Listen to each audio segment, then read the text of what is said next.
bienvenidos al segmento informativo de Consulta a su doctor.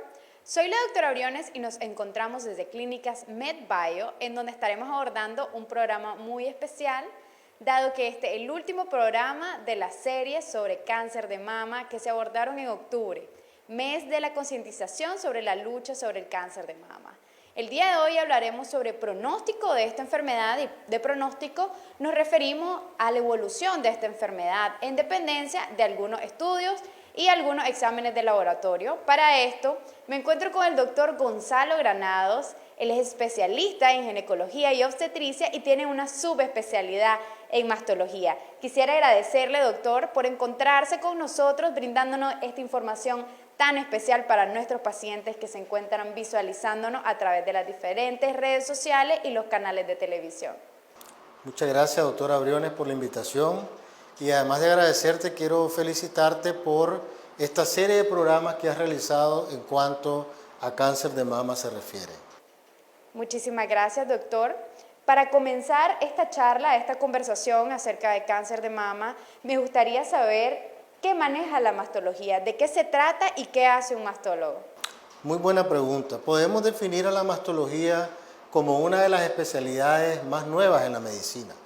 De hecho, es una rama de la medicina que procura estudiar todas las enfermedades de la mama, desde la enfermedad maligna, que es el cáncer de mama, hasta las enfermedades premalignas y las enfermedades benignas. Esta especialidad tiene diferentes acepciones o maneras de llamarlas en diferentes continentes. Así, por ejemplo, los europeos le llaman senología, los norteamericanos, aquí en nuestra América, le llaman cirugía de mama, los latinoamericanos, en términos general, le llamamos mastología y recientemente una escuela en particular en México la ha denominado como cirugía oncológica de mama. Excelente conocer esta información claramente porque muchas veces las personas escuchan hablar a otras personas acerca de esto, pero realmente no saben a qué se refiere realmente. Abordando un poco el tema de hoy, ¿qué son los factores pronósticos en una paciente con cáncer de mama? Perfecto. En cáncer de mama tenemos factores, o también podríamos llamarle características o particularidades del cáncer de mama que le llamamos factores pronósticos y factores predictivos.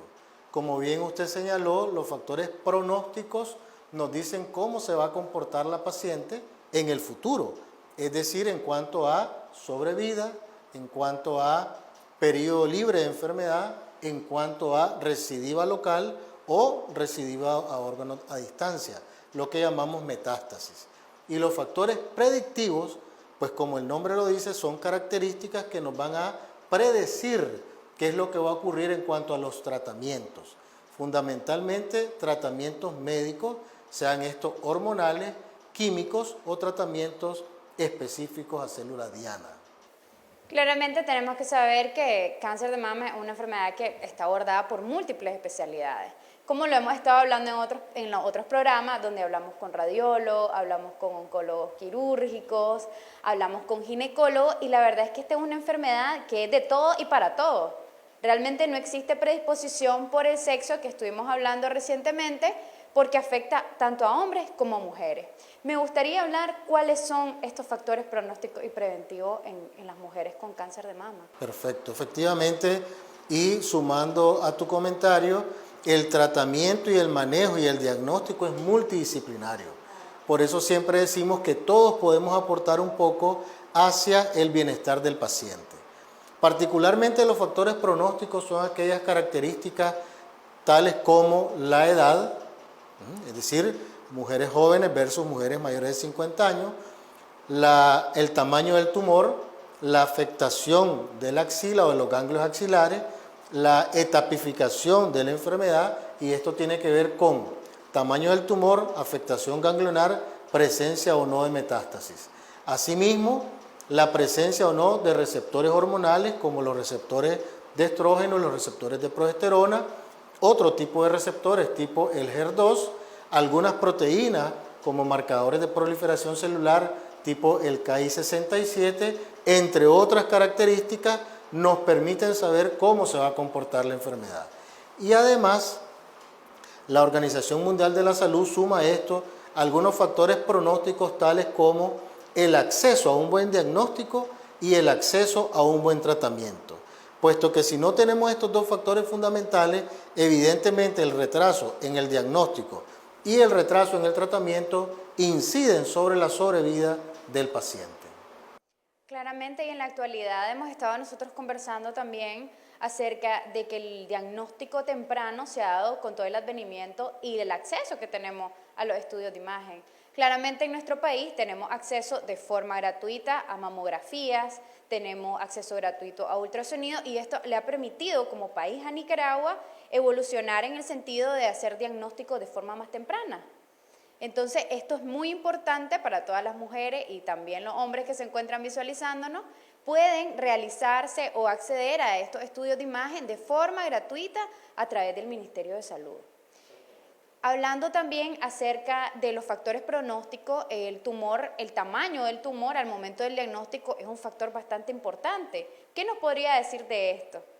Bueno, efectivamente, la afectación de la axila en cuanto al tamaño del tumor indudablemente marca el futuro en cuanto a qué porcentaje de mujeres van a tener una recidiva local, se llama, es decir, la enfermedad va a regresar en el mismo seno o en la cicatriz que pudo haber quedado después del tratamiento quirúrgico. Pero también marca la posibilidad de enfermedad fuera del seno, es decir, la posibilidad de metástasis a distancia a otro órgano y de metástasis a ganglios axilares en la región cercana a la mama. Por ejemplo, claramente definido que un tumor menor de 1 centímetro en la mama tiene tan solo una posibilidad del 10 al 12% de afectar la axila. En cambio, un tumor mayor de 5 centímetros, en la mayoría de los casos va a estar acompañado de afectación en la axila y no solo eso, sino que después del tratamiento la posibilidad de afectación local o sistémica es mucho mayor. Por lo tanto, el pronóstico de la paciente se ve afectado. Excelente saber estos detalles, pero detalles que muchas veces nuestros pacientes no manejan o de forma incidental tal vez escuchamos, leemos y muchas veces la información que encontramos es muy abrumadora, porque lo primero que se nos ocurre cuando nos hacen un diagnóstico es ir a buscar al internet y esos resultados que nosotros tenemos en un buscador nos pueden orientar tantas cosas, incluso nos puede decir que tenemos 2, 3 días de vida y a veces nuestros pacientes se abruman por toda esta información. Es importante que conozcamos de primera mano de profesionales como el doctor Granado este tipo de información y más allá de esto conocer de qué forma la enfermedad más adelante va a desarrollarse. Hablamos también de las vías de diseminación del cáncer y en otras ocasiones también hemos abordado las diferentes vías de diseminación como lo es la diseminación por vía linfática. El sistema linfático es un sistema muy completo, hay ganglios linfáticos por básicamente todo nuestro cuerpo que adornan cada uno de nuestros órganos y en este caso tenemos ganglios linfáticos a nivel axilar que se encuentran anexos a nuestras glándulas mamarias. Entonces, ¿cómo funciona en este caso los ganglios linfáticos afectados? Muy bien. El sistema linfático está por todo nuestro cuerpo, como su nombre lo indica, es un sistema, es decir, es un subconjunto de varias regiones y particularmente en la mama tenemos una red superficial y profunda de ganglios linfáticos que luego se dirigen a la axila. En el cáncer, esta red sirve como defensa ante el cáncer de mama. Por lo tanto, el encontrar enfermedad en la axila nos dice que efectivamente el cáncer o nódulo mamario maligno fue capaz de trasladar células desde la mama hasta la axila. En ese caso, estamos hablando de una enfermedad que tuvo la capacidad de salir de la mama y afectar la axila. Pero por otro lado, podríamos ver el concepto de que la axila también tuvo la posibilidad de encontrar esas células tumorales y capturarlas para evitar que estas células fuesen a otros órganos.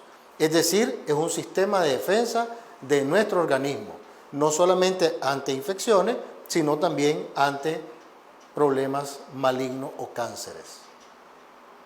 Y siempre existe una duda, doctor, con respecto a las pacientes jóvenes que tienen antecedentes familiares de cáncer de mama, con todo el advenimiento de estos estudios genéticos que en la actualidad tenemos acceso.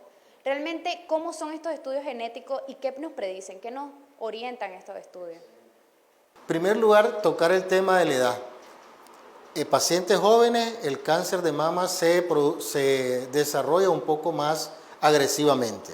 Por eso decimos que la edad es un factor verdaderamente pronóstico. En cambio, en pacientes mayores de 60 años, la enfermedad se desarrolla un poco más lentamente. Y con la tecnología, pues, hoy podemos nosotros determinar el riesgo verdadero que tiene una paciente para desarrollar cáncer de mama antes que éste se produzca, realizando algunos paneles genéticos. Es decir, estudiando desde 10, 15, 20, 80 o más de 100 genes que nos permiten predecir si esta paciente desarrollará cáncer de mama u otro tipo de cáncer, ya sea cáncer de ovario o cáncer en cualquier otra localización. Asimismo, los estudios genéticos en pacientes ya diagnosticadas con cáncer de mama nos permiten clasificar el riesgo de esta paciente para recidiva local, para metástasis y para el comportamiento que va a tener ante los tratamientos. O sea que al final la tecnología la podemos utilizar en diferentes escenarios que nos van a poder permitir clasificar a la paciente y tomar decisiones. Así, por ejemplo, una paciente con cáncer de mama de bajo riesgo recibirá tratamientos menos agresivos y una paciente con cáncer de mama con alto riesgo deberá recibir tratamientos más fuertes. Muchísimas gracias, doctor, por esa información. Aprovecho para agradecer a las personas que se encuentran visualizándonos a través de las diferentes plataformas virtuales, a través del live que se transmite en Facebook y a través de los canales de televisión. Quisiera preguntarle, yo creo que todo el mundo espera esta pregunta, sobre todo cuando hablamos de cáncer de mama y de las famosas operaciones que se realizan las estrellas de Hollywood. Y dicen, bueno, yo pienso que como tal artista me gustaría... tengo muchos antecedentes de cáncer de mama, mi abuelita, mi mamá, mis tías. ¿Qué opina de esta cirugía a la que llaman cirugía profiláctica? Es una realidad en la actualidad, pero además es una realidad que beneficia grandemente a la paciente que se ha podido clasificar su riesgo. En la historia de la cirugía de mama hay un efecto a partir de una actriz, ¿sí? Una actriz famosa que es Angelina Jolie, y se le llama efectivamente el efecto Angelina Jolie, puesto que esta paciente, este personaje, realizó pruebas genéticas, se encontró que tenía alto riesgo para cáncer de mama y cáncer de ovario y se realizó cirugía profiláctica de mama y de ovario. De ahí entonces muchas pacientes en Norteamérica fundamentalmente hicieron lo mismo y eso fue hace mucho tiempo. Ya hoy es más barato acceder a estas pruebas. Hay cada vez más pacientes que se hacen estas pruebas, sobre todo aquellas que tienen antecedentes familiares de cáncer de mama. Y una vez que se realiza la prueba, se clasifica el riesgo de la paciente y se le puede ofrecer sin ningún problema esta cirugía. Es decir, una cirugía reductora de riesgo que consiste en retirar el tejido mamario, dejando la piel y el complejo areolar al pezón y colocando prótesis mamarias. Hablábamos anteriormente, tuvimos un programa de reconstrucciones de mama y en este programa abordamos todos los tipos de reconstrucción, pero hablábamos de reconstrucción desde una paciente ya con un cáncer que evolucionó en el tiempo, en donde ya no se pueden respetar muchas estructuras. Entonces hablábamos anteriormente de ese tipo de reconstrucción. En este caso la ventaja que tiene es que una cirugía en la que en un solo momento se realiza la cirugía oncológica y la reconstrucción al mismo tiempo. Entonces, este es uno de los casos en los que se pueden, porque recibamos mucho la pregunta, ¿en qué momento me puedo hacer en un momento o en dos momentos la cirugía? Entonces, este es uno de los casos en los que se puede hacer en el mismo momento ambas cosas. Siempre en este programa tratamos de educar a las personas con respecto a los factores de riesgo, aquellas situaciones que diariamente nos ponen en peligro o nos someten a ciertos tipos de enfermedades. ¿Qué papel juegan los factores ambientales y el estilo de vida de las personas en el cáncer de mama? Definitivamente son factores de riesgo muy importantes. Hoy día la alimentación, la falta de ejercicio, la obesidad se ha determinado los hábitos tóxicos, por ejemplo, es decir, el consumo de tabaco o de alcohol, son factores que le llamamos factores modificables, es decir, que la persona puede modificar esos factores con ayuda de su médico para disminuir el riesgo de cualquier enfermedad, no solamente de cáncer de mama, pero particularmente de cáncer de mama. Así, por ejemplo, una dieta saludable disminuirá la incidencia de cáncer de mama. Ejercicio disminuye la posibilidad de obesidad y disminuye la posibilidad de cáncer de mama. Y en cuanto al peso, hay algo que en la historia está demostrado. Por ejemplo, una paciente latinoamericana tiene menos riesgo que una paciente norteamericana de padecer cáncer de mama. Pero si esta latina se va a Estados Unidos, empieza a comer inadecuadamente y aumenta excesivamente de peso, tendrá un riesgo igual o mayor que la norteamericana nativa. Por lo tanto, está demostrado que estos factores asociados, dieta, falta de ejercicio, obesidad, entre otros, tienen una incidencia particular sobre la posibilidad de cáncer de mama. Entonces, hay que cuidarse, hay que modificar estos factores y por lo tanto disminuir el riesgo de cáncer de mama. Yo a veces pienso que mis pacientes se deben de aburrir. Siempre nosotros con los consejos de coma bien, haga 30 minutos de ejercicio. La Asociación Americana del Corazón dice que por lo menos 150 minutos a la semana. Si dividimos entre nuestros 5 días hábiles, ese tiempo son 30 minutos diarios. 30 minutos diarios que realmente para nuestra salud, para evitarnos tantos problemas metabólicos, hormonales, incluso en este caso que hablamos de cáncer, y hacer 30 minutos de ejercicio físico diariamente, siento que no es un gran esfuerzo. Siento que es algo que todos podemos hacer, caminar a nuestras mascotas, en la mañana cuando nos levantamos, que usualmente lo primero que hacemos es ver el teléfono para ver cuántos mensajes recibimos cuando estábamos dormidos. Y se habla también de que todos estos hábitos, realmente, cuando los adoptamos en nuestra vida diaria, pueden cambiar nuestra vida de gran manera. Continuando con el tema, me gustaría comentarle, doctor, que hay muchos estudios de imagen realmente para hacer este diagnóstico. Y muchas veces tenemos la confusión de qué estudio de imagen debo hacerme. Cuéntenos, ¿estos estudios de imagen tienen indicaciones y en qué mujeres? Muy buena pregunta, por supuesto que sí. Fundamentalmente la mama se estudia bajo dos fundamentales métodos imagenológicos. El primero es el ultrasonido de mama, que es el más difundido.